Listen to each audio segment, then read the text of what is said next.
এই মুহূর্তের সবচেয়ে বড় খবর এইচডি লাইভ 24/7 এ। মহা মিছিলে ত্রিপুরা কর্মচারী সমন্বয় কমিটির এইচবি রোড।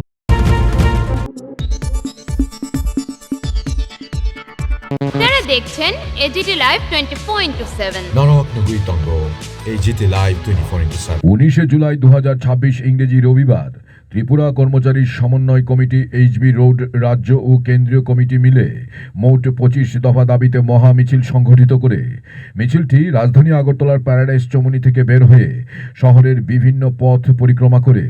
মিছিল সম্পর্কে বলতে গিয়ে সাধারণ সম্পাদিকা মহুয়া রায় জানান, 14টি রাজ্যভিত্তিক দাবি ও 11টি জাতীয় দাবি সামনে রেখেই এই মহামিছিল। তিনি জানান, রাজ্যভিত্তিক দাবিগুলির মধ্যে রয়েছে বিভিন্ন সরকারি দপ্তরের শূন্য পদে দ্রুত শিক্ষক কর্মচারী নিয়োগ, কন্ট্রাকচুয়াল ও আউটসোর্সিং নিয়োগ প্রথা বন্ধ করা, অনিয়মিত কর্মীদের নিয়মিতকরণ, বছরে 2 বার মহার্ঘ ভাতা ডিএ প্রদান, বকেয়া ডিআর মিটিয়ে দেওয়া, 8ম বেতন কমিশন গঠন, ডাইন হার্নেস প্রকল্পের পুরনো নিয়ম চালু, এমএসিপির ত্রুটি সংশোধন, ফিক্সড পে কর্মীদের নিয়মিত বেতনক্রম চালু, পদোন্নতির জটিলতা দূরীকরণ, টিটিএএডিসির কর্মীদের সমান আর্থিক সুবিধা, আইন শৃঙ্খলা জোরদার, নারী নিরাপত্তা নিশ্চিতকরণ, 10,323 চাকরিচ্যুত শিক্ষকদের বিকল্প কর্মসংস্থান, সরকারি বিদ্যালয়ে বৈষম্যমূলক শিক্ষা বন্ধ এবং গ্রান্ট ইন এইড রুলস সংক্রান্ত সংশোধনী বাতিলের দাবি।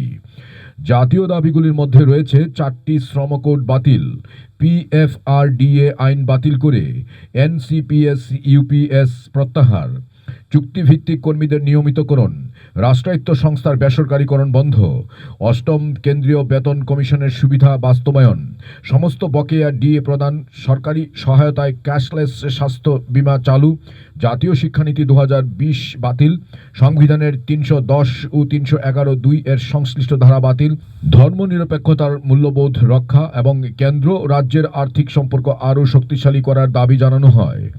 আজকের এই মিছিলে বিপুল সংখ্যক সরকারি শিক্ষক কর্মচারী ও পেনশনভোগীরা অংশগ্রহণ করেন। 2018 সালে পর থেকে যে সরকারটা আমাদের রাজ্যে এসেছে, আমরা দেখেছিলাম এই সরকার নির্বাচনের আগে বিশেষ করে শিক্ষক কর্মচারীদের জন্য বহু প্রতিশ্রুতি তারা দিয়েছিলেন এবং সেই সমস্ত প্রতিশ্রুতি পূরণের ক্ষেত্রে এই বিগত 8 বছরে তাদের কোনো ভূমিকা নেই। আমরা লক্ষ্য করছি যে প্রতিশ্রুতি পূরণ তো দূরের কথা, সেখানে যে সমস্ত অধিকার আমাদের ছিল, দাবি দেওয়া অতীতে পূরণ হয়েছিল, সেই সমস্ত দাবিগুলি অধিকারগুলো তারা কেড়ে নিয়েছে। আমাদের পেনশনের অধিকার কেড়ে নিয়েছে, আমাদের ডাইন হার্নেসে চাকরি পাওয়ার অধিকার কেড়ে নিয়েছে, 10,323 শিক্ষকের যে চাকরি দেবে বলেছিল সেই সুবিধা কেড়ে নিয়েছে। 10,323-এর অমূল্য প্রাণগুলি আজকে ঝরে যাচ্ছে। সমস্ত ধরনের অনিয়মিত কর্মচারীদের তারা নিয়মিত করবে বলেছিল, বছরে 50,000 চাকরি দেবে বলেছিল। সেই সমস্ত দিক থেকে তারা 180 ডিগ্রি ঘুরে তারা শ্রমিক, কৃষক, শিক্ষক কর্মচারী, ছাত্র, বেকার বিরোধী পদক্ষেপ নিয়ে চলেছে এবং তারা মুখে প্রচার করছে সুশাসন, মুখে প্রচার করছে সবকা সাথ সবকা বিকাশ, কিন্তু গত 8 বছরে আমাদের অভিজ্ঞতা হলো যে একটি দাবিও পূরণ হয়নি, বরং অনেক অধিকার আমাদের চলে গেছে।